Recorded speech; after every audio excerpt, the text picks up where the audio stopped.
This time on PedalBox, we're stripping yet another Audi. Yep, what we're after this time is the 225 horsepower BAM engine in these TT Quattros. We haven't turned a wheel and we've already got 50% more power. Bam!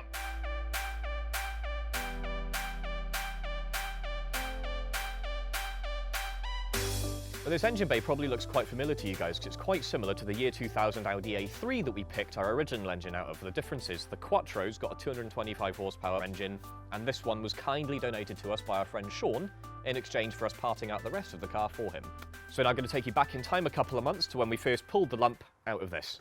What you see behind us is Sean's 2001 Audi TT Quattro, which he's kindly donated to our cause.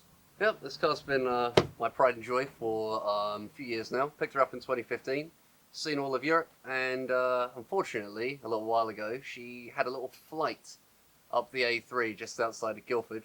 Got all four wheels off the ground, and I kind of figured that a bit of flight magic might be something that these guys could use. Yeah, because obviously our project isn't dangerous enough already, so... Now, Sean's been a good buddy of ours for a few years, and he's asked us for a favour in exchange for us taking his engine. It's a pretty simple one. All he wants to do is learn a bunch about cars, so he's going to be along with us for a ride while we pull this thing apart for him.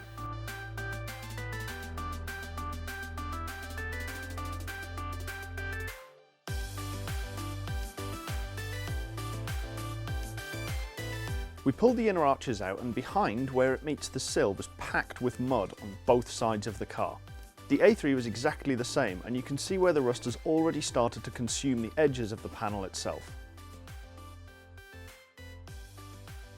It's probably not a bad idea to do this on any car you buy. Pop the inner arches off and clean them out when you buy it. Otherwise, you might have a small garden growing behind it.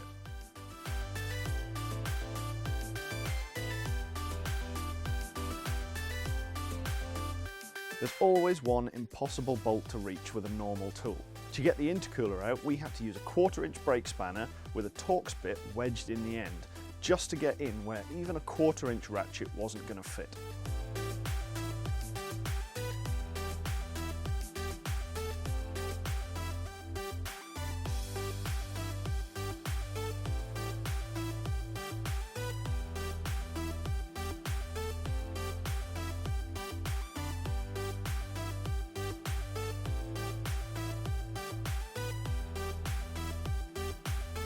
So that's us done for the day. We've got most of the front end off, in fact pretty much all the front end. It's just draining the last bit of coolant out. We've got to get the head studs off the back and then we can pull the engine out. It should only be a couple of bolts and removing some ancillaries to get into it, which is going to be excellent.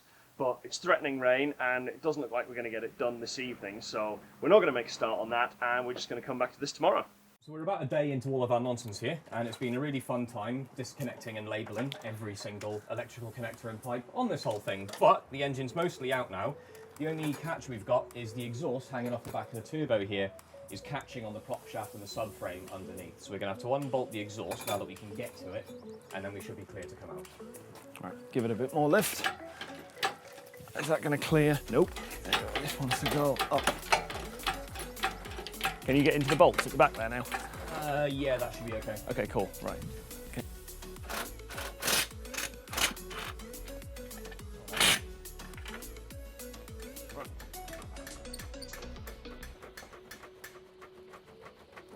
She's going. Got it? Yep. Now, in theory, it should be free and clear now. Looks like we're all good.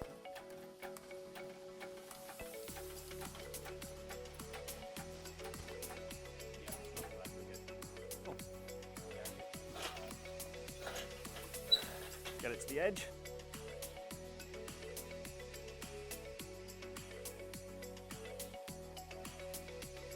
Now the only main difference between the two engines physically is that there's a transfer box on the back of this gearbox. This is a 6-speed, whereas the previous one was a 5-speed.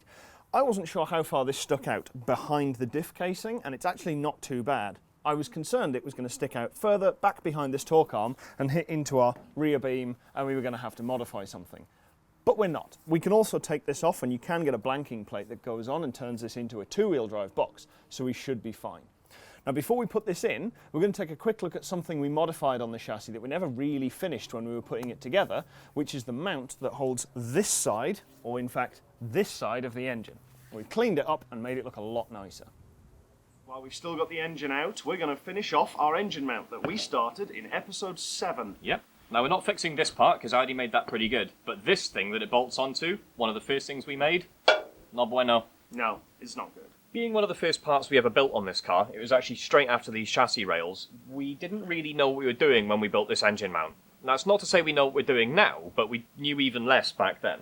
So it's always kind of been staring back at us. We've been looking at it and like, man, that thing's ugly. We really need to sort this out for about 1.5 years. So it's finally time to do that. So after no small amount of umming and ahhing, we finally come round to fixing these. Something we didn't take into account when we originally built this was this small raised foot, which you've actually mashed down pretty badly, bolting the engine in and out. So it's not as much of a problem now, but if we ever replace this, it would be a problem again. I've cut out this small hole here and filed it down so that we can fit it in, and it creates a recess that we'll work with through the rest of the mount build so that this actually fits properly on. So now we can bolt this back in place and start taking measurements to build the rest of the mount.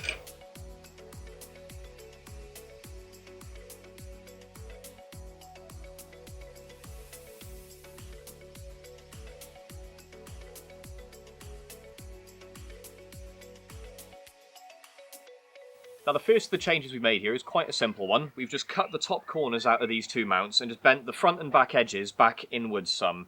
Now this is partly cosmetic, it looks a lot nicer this way, just a bit more slope on it, but also it gives us a lot more strength against twisting through the mount because it can no longer just shift forward and backward relative to the bottom. There's no room for parallax in there.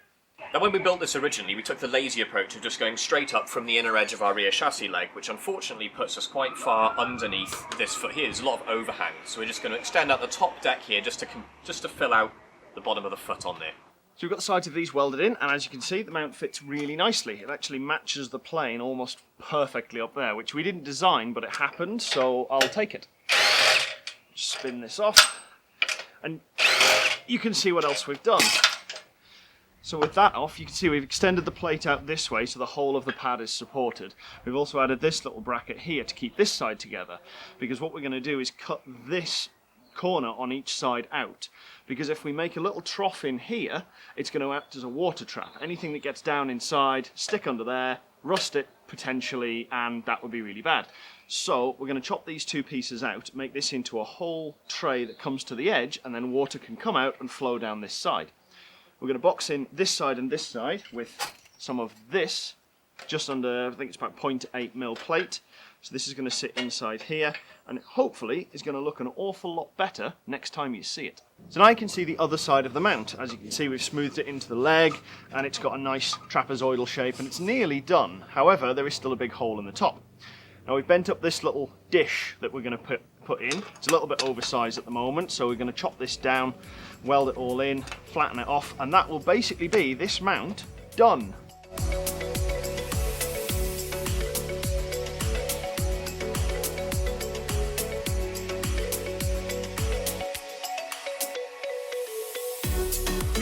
Now that's done, back to where we left off, trying to fit the engine into the back of the car. The driver's side mount is exactly as it was, although we reshaped it. However, the gearbox side is slightly different. The mount we've taken out of the TT is actually a little bit softer. Whether or not that's just because it's worn out and we should put a new one in, we're not sure, but right now it's allowing the gearbox to sag down a little bit too far. That means it's coming into contact with the bottom of the chassis, and with the 6-speed gearbox being a little bit bigger than the 5, we're going to have to work out a solution.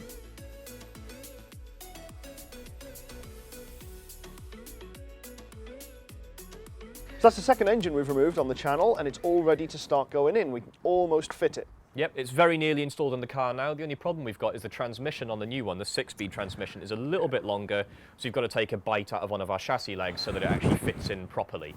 We know what we've got to do. We're partway through doing it. The problem is we couldn't quite get it done in time to ship this episode, so you'll see that next time. But at least we've got the engine mount in. That's been bugging us for about 1 year, and we've had a plan to fix it, and we just never really got round to it. So pulling the engine, putting the new one in, that's a nice, good reason to actually tidy up a load of stuff in the bay. So that about wraps us up for this episode. Yep, while you wait for the next one, please remember to like the video, share it, subscribe it, all that fun stuff that helps the YouTube algorithm make us more popular.